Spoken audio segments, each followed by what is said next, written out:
여러분, 콩쥐와 팥쥐 이야기를 아시나요? 네. 계모와 팥쥐에게 괴롭힘을 당하지만 평소 행실이 발랐던 콩쥐는 다양한 동물들의 도움으로 고난을 이겨내고 결국 행복한 삶을 살게 된다는 훈훈한 이야기인데요. 그런데 전래동화 속 콩쥐 팥쥐와 뭔가 관련이 있는 것 같으면서도 조금 많이 다른 모습의 콩쥐 팥쥐가 재단에게 발견되었다고 합니다.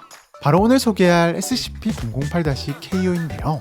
오늘은 재단이 발견한 콩쥐와 팥쥐는 어떤 모습일지, 또 어떤 변칙성을 가지고 있는지에 대해서 알아보도록 하죠.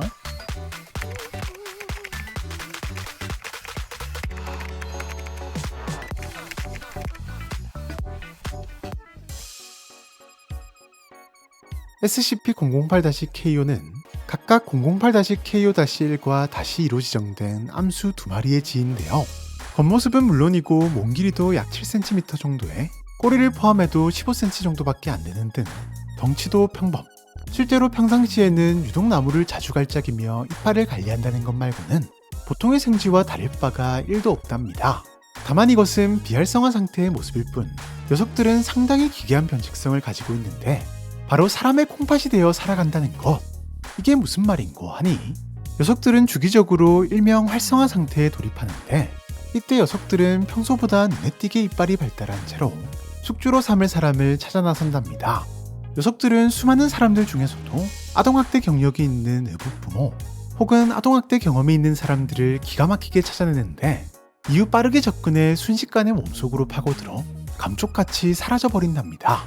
사실 처음엔 사라져버린 녀석들이 한참이 지나도 추가적인 공격이나 행동을 보이지 않아 단순히 이빨이 커지고 특정 대상을 공격하는 게 변칙성인가라고 생각하기도 했지만 혹시나 하는 마음에 신체 검사를 진행한 박사들은 충격을 금치 못했는데요.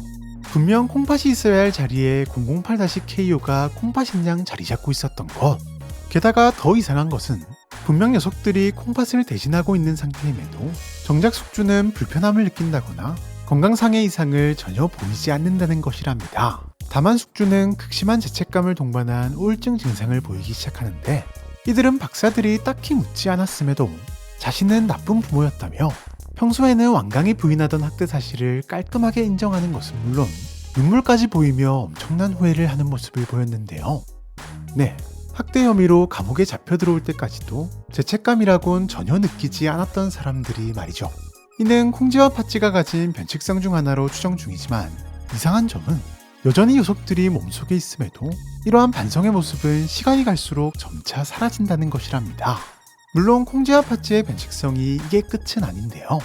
점차 죄책감을 잊어가던 숙주는 약 두세 달 후 자신의 범죄를 정당하게 여기는 원래의 모습으로 완전히 돌아오는데 이후 갑자기 숙주의 혈액에서 현재는 데이터 말소 처리된 특이 성분이 검출되고 며칠 안가 돌연 목숨을 잃게 되며 콩쥐와 팥쥐는 비활성화 상태로 멀쩡히 나타난답니다. 박사들은 녀석들이 두세 달 동안 몸속에서 어떻게 살아있는 것인지 또 몸속에서 무엇을 하길래 숙주가 죄책감을 느끼고 돌연 죽음을 맞이하는 것인지 등을 연구 중이지만 별다른 성과는 없는 상황인데요. 다만 암수가 함께 발견된 것으로 미루어 보아 추가적인 개체가 존재할 가능성과 완전히 새롭게 발생한 생물종일 가능성을 염두에 두고 조사를 진행 중이라고 하네요. 현재 콩쥐와 팥쥐는 안전등급을 부여받은 채로 철제 우리 속에서 격리 중인데요. 비활성화 상태의 녀석들은 하루 2회 돼지의 콩팥 200g과 물 150ml 그리고 이빨 관리용 나무 토막 2개를 제공하는 것만으로도 충분해 격리가 전혀 어렵지 않은 데다 활성화 상태가 된다고 하더라도 숙주로 삼을 디기금만 투입해주면 큰 문제없이 격리를 진행할 수 있기 때문이랍니다.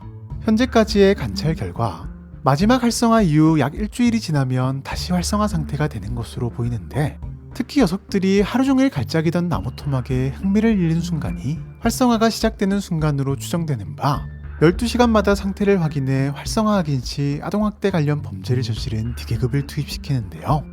이후 콩쥐와 팥쥐의 숙주가 된 디계급은 인간형 SCP 표준 절차에 따라 격리되며 주기적으로 건강검진 및 상담을 실시하는 등 연구자료로 활용, 사망 후에는 콩쥐와 팥쥐를 제약부에 격리실로 데려오고 있답니다.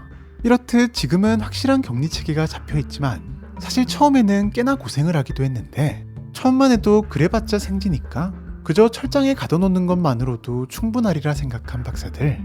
하지만 활성화 상태의 녀석은 철제 우리마저 갉아먹으며 탈출을 시도했고 이후 강화 유리부터 콘크리트 등 다양한 재료로 우리를 만들었지만 어느 것 하나도 활성화 상태의 콩지와 파츠를 가둬놓을 수 없었는데요. 게다가 활성화 시작 후 6시간이 지나도 적절한 숙주를 찾지 못하면 학대 경험과 무관하게 그저 의붓부모라면 무조건 공격하며 조금 더 시간이 지나면 눈에 보이는 사람들을 무차별적으로 공격해 숙주로 삼으려 했기 때문에 차라리 조건에 맞는 D계급을 그때그때 제공하는 게 안전하다고 판단한 것이라고 하네요.